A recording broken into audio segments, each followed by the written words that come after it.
you would have seen a lot of the impacts of particularly diabetes. I know some guys, that's part of their practice. Some don't do that. But if you do, it's just so obvious how that disease ravages the musculoskeletal system. And I'm sure you were trained similar to me.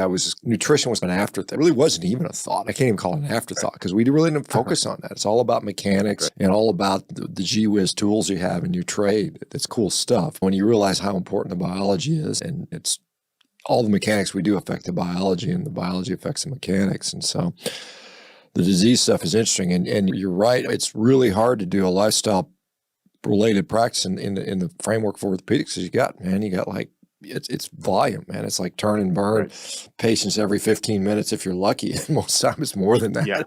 We were less than that. Yeah. And sometimes like I got 3 patients slotted in a 15-minute time place. That's Time zone is crazy. You're seeing 40, 50, 60 patients a day. And God, it's crazy. So I guess you said you had a wife with a PhD in nutrition. Mm-hmm. You started to realize that.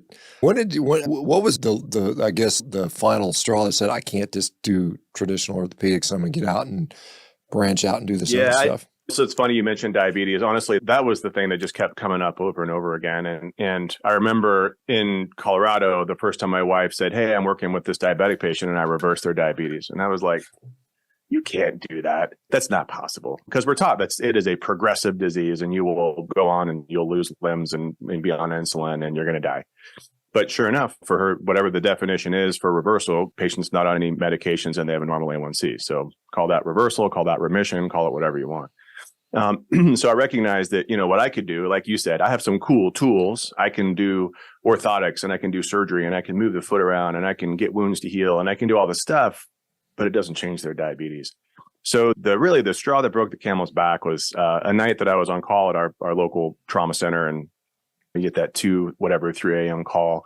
And this was a diabetic patient, young guy, 30s, had a wound that was not healing and had an infection, got septic, and had a leg that needed to come off in the middle of the night, right? So this is not an uncommon thing in general orthopedics, and especially not in the foot and ankle space.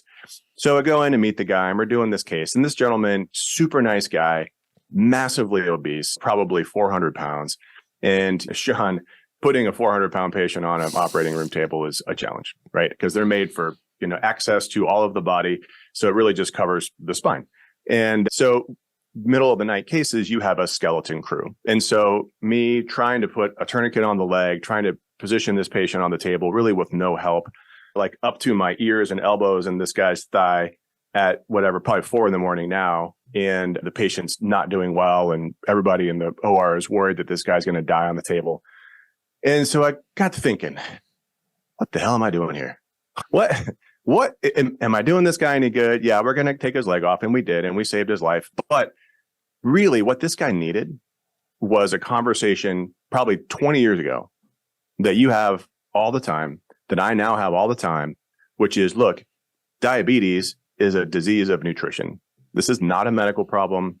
It becomes a medical problem, but it's a disease of nutrition. And if you change the way that you eat and ignore what you're being told to eat, then you can actually put this thing in remission, assuming you're a type 2 diabetic. And so I got to meet this guy. And this was one of the times, too, when I learned that in training, because we don't have good follow-up with patients in training, we're just exposed to people intermittently, right? In training, I just assumed that all out of control diabetics were just making bad choices, right? Like eating off plan and not following guidelines and not taking their drugs. This guy was one of many examples for me, and the last one in practice, where he was just on it, man. He ate exactly what he was told to eat. He was eating a nearly plant-based lifestyle, a low fat.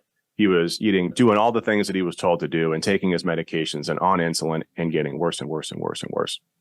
So that was probably the straw that broke the camel's back. And I was like, I got to do something else.